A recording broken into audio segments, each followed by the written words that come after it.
Hi guys, good morning. Today's energy என்னென்னு பார்க்கலாம். As usual today's energy என்னென்னு பார்க்குறதுக்கு முன்னாடி இன்றைக்கி ஸ்லாட் அனௌன்ஸ்மெண்ட் பார்க்கலாம். ஸ்லாட் அனௌன்ஸ்மெண்ட் வந்து காலையில் 12:30 2:00 வரைக்கும் இருக்கிற ஸ்லாட் அவைலபிளாக இருக்குது. அதுக்கப்புறம் ஆஃப்டர்நூனில் 3:30 5:00 வரைக்கும் இருக்கிற ஸ்லாட் அவைலபிளாக இருக்குது. அதுக்கப்புறமா அஸ் யூஷுவல் நைட்டு வந்து 7:30 9:00 வரைக்கும் இருக்கிற ஸ்லாட் அவைலபிளாக இருக்குது. ஓகேயா? இந்த ஸ்லாட் எதுக்குன்னா லைவ் டேரட் கார்ட் செஷனுக்கு, இல்லைன்னா கால் செஷனுக்கு.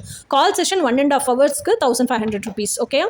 Live tarot card session full ரீடிங்க்கு லைவ் செஷனுக்கு 2500 rupees. இந்த லைவ் செஷன் டேரட் கார்டு இல்லாமல் ரெக்கார்டட் ரீடிங் கேட்குறீங்க. ரெக்கார்டட் ரீடிங் ஃபுல் பர்சனலோ இல்லை ஃபுல் ட்வின் ஃப்ளேமோ வேணும் அப்படின்னா 2000 rupees ஆகும். ஓகேயா? ஸோ இன்றைக்கி நீங்கள் உங்கள் டீட்டெயில்ஸ் எல்லாம் கொடுத்து ரெக்கார்டட் ரீடிங்க்கு உங்கள் ஃபோட்டோவும் அனுப்பிச்சி வச்சிட்டிங்க அப்படின்னு சொன்னால் நெக்ஸ்ட் டே பே பண்ணி ஸ்க்ரீன்ஷாட் எல்லாம் அனுப்பிச்சு கன்ஃபார்ம் பண்ணிட்டீங்கன்னா நெக்ஸ்ட் டே உங்களுக்கு ரீடிங்கை நாங்கள் யூடியூப்பில் அப்லோட் பண்ணிவிட்டு லிங்க் வந்து உங்களுக்கு வாட்ஸ்அப்பில் அனுப்பிச்சி வச்சுருவோம். ஓகே?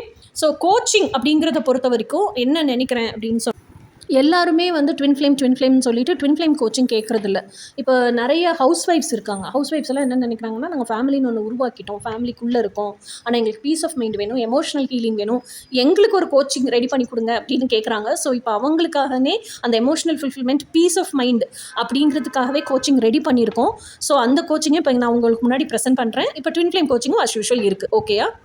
ஸோ இப்போ இன்றைக்கான டுடேஸ் எனர்ஜி என்னன்னு பார்க்கலாம். ஓகே? உங்கள் பர்சனோட மெசேஜ் உங்களுக்கு என்னன்னு பார்க்கலாம்.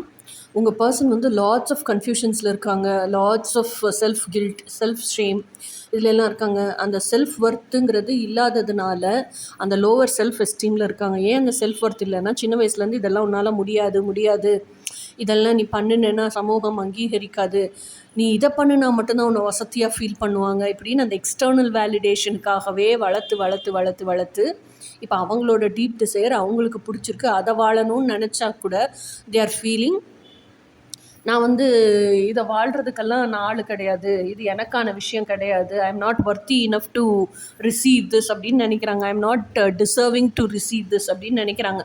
அவங்க டீப் டிசைர்ஸே அன்கண்டிஷ்னல் லவ்வாக இருந்துச்சுன்னா கூட அந்த அன்கண்டிஷ்னல் லவ்வை கூட நான் அனுபவித்து ரசிக்கிறதுக்கு ஐ எம் நாட் எலிஜிபிள் இனஃப்னு நினைக்கிறாங்க. ஸோ இதுவே வந்து அவங்களுக்கு மனசுக்குள்ளே ரொம்ப கன்ஃபியூஷனாக இருக்குது. இன்னொன்று, ஒரு படத்துக்கு எப்படி 1000 கிளைமேக்ஸ் யோசிப்போம், அந்த மாதிரி உங்கள் பர்சன் வந்து இந்த செல்ஃப் ஒர்த் இல்லாமல், செல்ஃப் எஸ்டீம் இல்லாமல், உன்னால் முடியாதுன்னு சொல்லி கொடுக்கப்பட்டே வளர்த்ததுனால இப்போ யாரோ ஒருத்தர் வெளியேறது அக்செப்ட் பண்ணாலும் சரி, அதுக்கு 1000 கிளைமேக்ஸ் யோசிக்கிறது, அக்செப்ட் பண்ணலைனாலும் 1000 கிளைமேக்ஸ் யோசிக்கிறது. அப்போ அவங்களுக்குள்ள அவ்வளோ நிறைய இன்செக்யூரிட்டி இருக்குங்கிறத அவங்க உணர்றாங்க. இதுதான் அவங்க இன்றைக்கி உங்களுக்கு சொல்கிற மெசேஜ். இனி நாளைக்கு மெசேஜ் என்னன்னு நாளைக்கு பார்ப்போம். Until then by.